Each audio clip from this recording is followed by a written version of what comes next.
అదే నేను ఆలోచిస్తున్నా. నా కష్టం నా కోసరం కాదు, నన్ను నమ్ముకున్న ఈ జన సముద్రం కోసమని మరొకసారి విజ్ఞప్తి చేస్తున్నా.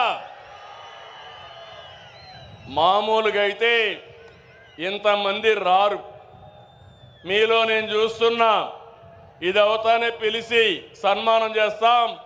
కోడూరు నుంచి 60 సంవత్సరాల వయసులో సైకిల్ వేసుకొని కడప మహానాడుకు వచ్చాడంటే అది తెలుగుదేశం పార్టీ పైన ఉండే అభిమానం. వారిని చూడండి తమ్ముళ్ళు, ఇలాంటి కార్యకర్తలు ఉన్నారంటే ఈ పార్టీకి పూర్వ జన్మ సుకృతం.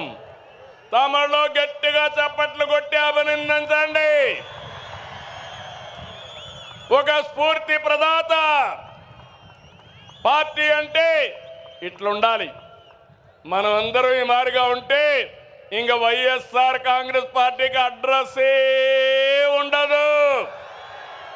అవునా కాదా? ఉంటామని చెప్పండి. అలాంటి కార్యక్రమాలతో ఈరోజు ముందుకు పోతున్నాం.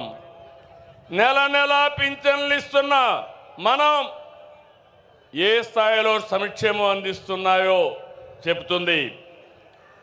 దేశంలో ఏ రాష్ట్రమైనా 64 లక్షల మందికి పింఛన్లు ఇస్తున్నారా అని అడుగుతున్నా, సవాలు విసురుతున్నా.